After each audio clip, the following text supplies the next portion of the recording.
DWSIM पर इस spoken tutorial में आपका स्वागत है।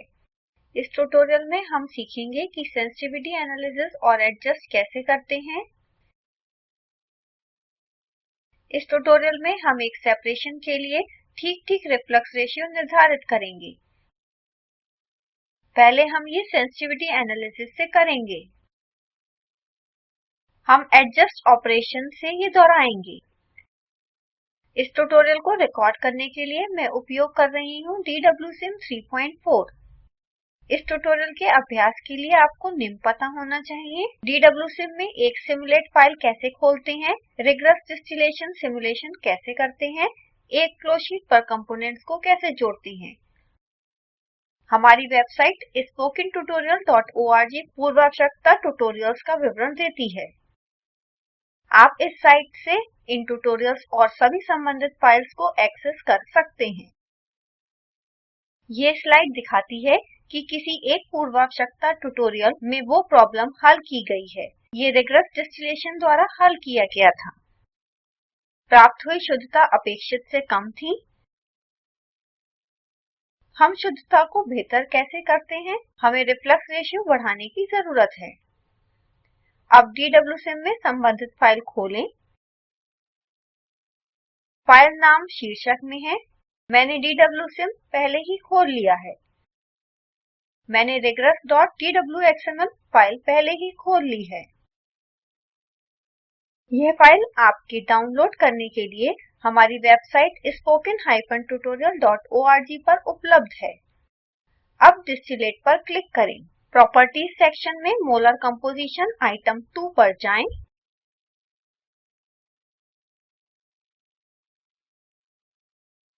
मिक्सर के आगे वाले एरो पर क्लिक करें।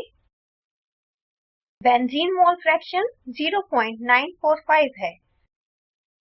हम इसे 0.95 तक बढ़ाना चाहते हैं। रिफ्लेक्स रेशियो बढ़ाकर इसकी कोशिश करते हैं। ये वो है जो हमने थोड़ी देर पहले स्लाइड में दिखाया। फाइल बटन की दाईं तरफ मेन्यू बार से ऑप्टिमाइजेशन विकल्प पर जाएं। मैं इस पर क्लिक करती हूँ। अब मैं सेंसिटिविटी एनालिसिस विकल्प पर क्लिक करती हूँ। एक विंडो दिखती है।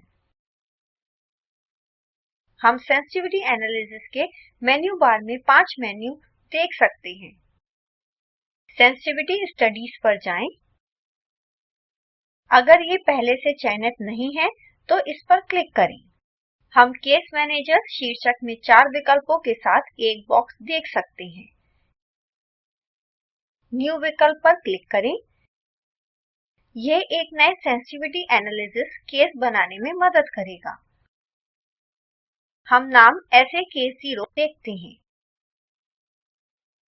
वो प्रॉब्लम याद करें जो हम हल करना चाहते हैं। बेहतर शुद्धता प्राप्त करने के लिए हम रिफ्लेक्स रेशियो बढ़ाना चाहते हैं, इसलिए रिफ्लेक्स रेशियो इंडिपेंडेंट वेरिएबल है।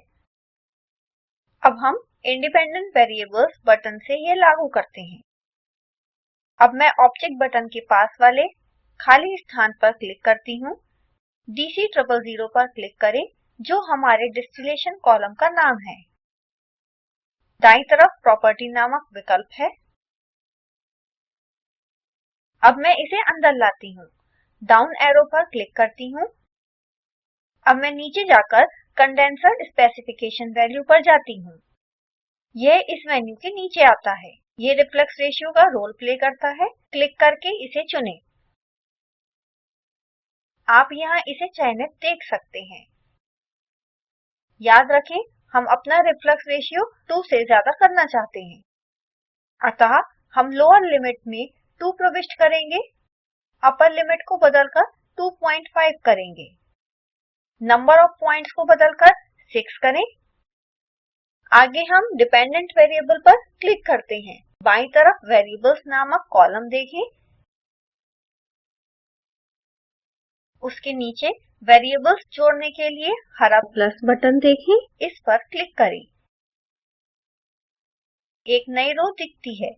ऑब्जेक्ट के नीचे डाउन एरो पर क्लिक करें। आपको इस पर 2 बार क्लिक करना है। डिस्टिलेट नामक विकल्प पर क्लिक करें। प्रॉपर्टी के नीचे डाउन एरो पर क्लिक करें। ड्रॉप डाउन मेन्यू खोलने के लिए आपको इस पर भी 2 बार क्लिक करना है।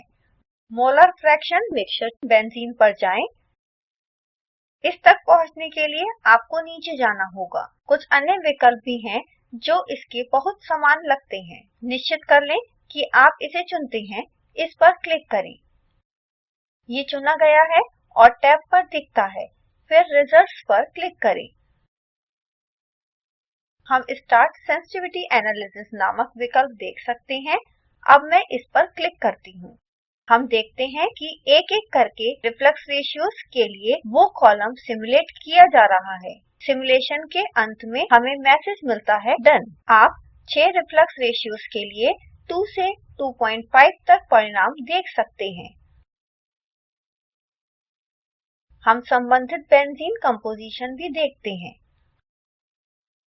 हम इंडिपेंडेंट वेरिएबल्स पर वापस जा सकते हैं। नंबर ऑफ पॉइंट्स को बदलकर 11 करें। रिजल्ट्स पर वापस आएं।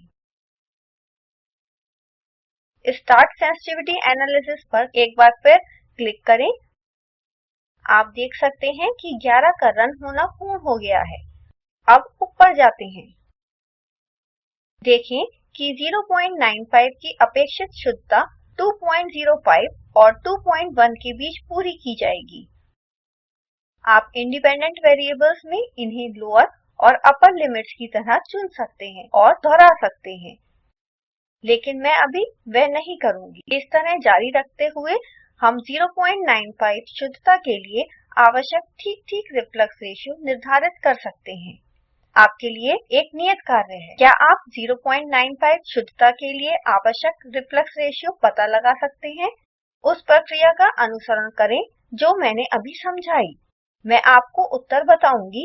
ये लगभग 2.067 है। हम इन परिणामों को ग्राफ की फॉर्म में देख सकते हैं।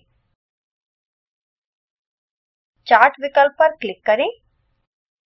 ड्रॉ विकल्प पर क्लिक करें। यहाँ आप चार्ट देख सकते हैं। Distillate composition versus condenser specification value, जो कि रिफ्लेक्स रेशियो है।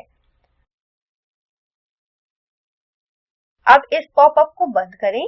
अब मैं इस सिमुलेशन को सेंसिटिविटी की तरह सेव करती हूँ।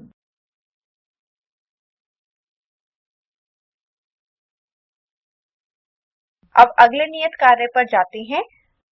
दूसरे डिपेंडेंट वेरिएबल सहित पिछले नियत कार्य में बॉटम्स में बेंजीन मोल फ्रैक्शन, डिस्टिलेट और बॉटम्स दोनों कंपोजिशंस को देखें। देखें कि चार्ट उपयोग करके दो प्रोफाइल्स को कैसे प्लॉट करते हैं। अब एक अन्य नियत कार्य करते हैं। प्रमाणित करें कि 2.067 का रिफ्लेक्स रेशियो जो हमने नियत कार्य 1 में देखा कार्य करेगा या नहीं। इसके लिए एक बार फिर regress.dwxml के साथ शुरू करें। रिफ्लेक्स रेशियो को बदलकर 2.067 करें। सिमुलेट करें। आपको कौन सी डिस्टिलेट कंपोजिशन मिलती है?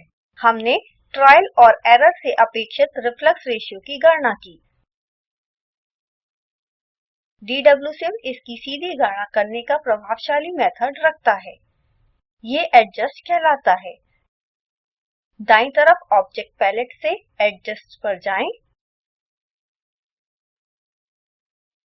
इसे फ्लो शीट पर खींचें और इसे डिस्टिलेट के नीचे कॉलम के बाहर छोड़ें। अब मैं इस पर क्लिक करके इसे चुनती हूँ। प्रॉपर्टीज टैब में हम कंट्रोल्ड वेरिएबल नामक एक विकल्प देखते हैं। ये डिस्टिलेट कंपोजिशन नामक डिपेंडेंट वेरिएबल के समान होता है। यदि ये पहले से नहीं खुला हुआ है तो कंट्रोल्ड वेरिएबल के दाईं तरफ एरो पर क्लिक करें और ये खुल जाएगा। क्लिक करें जहां ये दिखाता है क्लिक टू सेलेक्ट।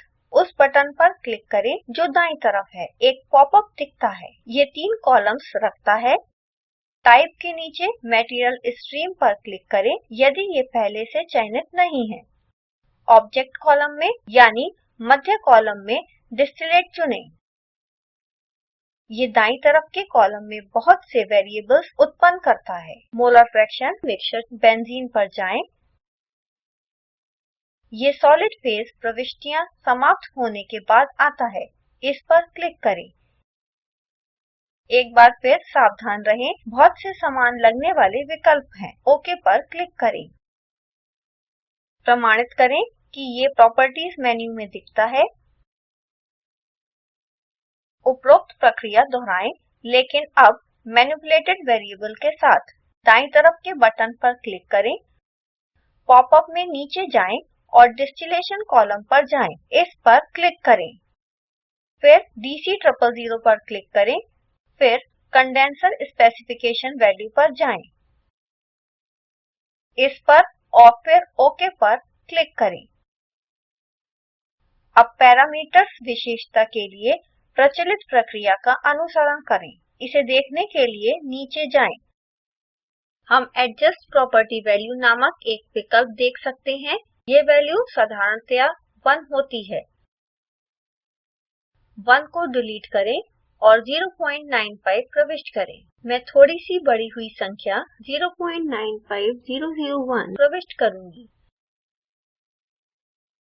मैं चाहती हूँ कि आप इस बारे में सोचें कि मैंने थोड़ी सी बड़ी संख्या क्यों प्रविष्ट की है। इसके नीचे कुछ लाइनों के बाद साइमल्टेनियस एडजस्ट नामक एक विकल्प देखें। प्रचलित तरीके का अनुसरण करते हुए इसकी वैल्यू बदलकर ट्रू करें।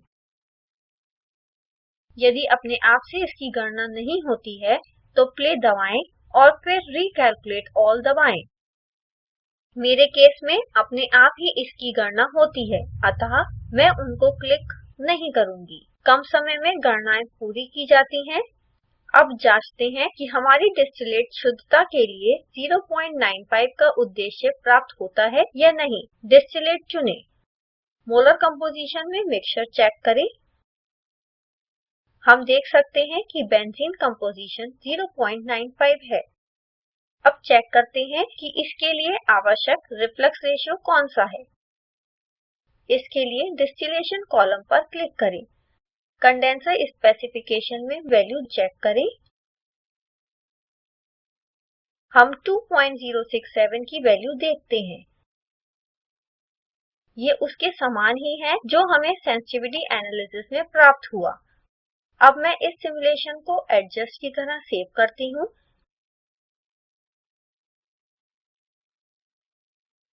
मेरे पास आपके लिए अगला नियत कार्य है। मानिए कि मैं डिस्टिलेट में 0.96 बेंजीन मोल फ्रैक्शन चाहती हूँ। कौन सा रिफ्लक्स रेशियो आवश्यक है? जैसे कि हमने प्रॉब्लम में हल किया, आप केवल रिफ्लक्स रेशियो बदल सकते हैं। सेंसिटिविटी एनालिसिस से पहले इसे हल करें। एडजस्ट के साथ अपनी गणनाएं चेक करें। अब एक और नियत कार्य करते हैं। उच्चतम डिस्टिलेट शुद्धता ज्ञात करें जो आप इस कॉलम में प्राप्त कर सकते हैं। पिछले नियत कार्यों की तरह ही आप केवल रिफ्लक्स रेशियो बदल सकते हैं। धीरे धीरे आगे बढ़कर मैं 0.99 के मोल फ्रैक्शन तक जा सकती हूँ। इसे सारांशित करते हैं। इस ट्यूटोरियल में हमने निम्न करना सीखा। सेंसिटिविटी एनालिसिस कैसे करते हैं, सॉल्यूशन रेंज को कैसे छोटा करते हैं, एडजस्ट उपयोग करके समान परिणामों को सीधे कैसे प्राप्त करते हैं, एक प्लॉट को दबाकर ज्यादा देने के लिए एडजस्ट कैसे उपयोग करते हैं। हम इस ट्यूटोरियल के अंत में आ गए हैं। ये वीडियो स्पोकन ट्यूटोरियल प्रोजेक्ट को सारांशित करता है। अच्छी बैंडविड्थ न मिलने पर आप इसे डाउनलोड करके देख सकते हैं। हम स्पोकन ट्यूटोरियल्स उपयोग करके कार्यशालाएं चलाते हैं, प्रमाण पत्र देते हैं। कृपया हमसे संपर्क करें। क्या आपको इस स्पोकन ट्यूटोरियल में प्रश्न है? मिनट और सेकंड चुनें जहां आपको प्रश्न है। अपना प्रश्न संक्षिप्त में पूछें। पॉसी टीम से कोई व्यक्ति उसका उत्तर देगा। कृपया इस साइट पर जाएं। पॉसी टीम प्रसिद्ध किताबों के सुलझे हुए उदाहरणों की कोडिंग से संयोजन करती है। जो ये करता है, हम उसको मानदेय और प्रमाण पत्र देते हैं। अधिक जानकारी के लिए कृपया इस साइट पर जाएं। Posse team commercial simulator labs को DWSIM पर स्थानांतरित करने में मदद करती है। जो ये करता है, हम उसको मानदेय और प्रमाण पत्र देते हैं। अधिक जानकारी के लिए कृपया इस साइट पर जाएं। स्पोकन ट्यूटोरियल और पॉसी प्रोजेक्ट भारत सरकार के MHRD के NMEICT द्वारा निधिबद्ध है। ये स्क्रिप्ट श्रुति आर्य द्वारा अनुवादित है। मैं जया आपसे विदा लेती हूँ। धन्यवाद।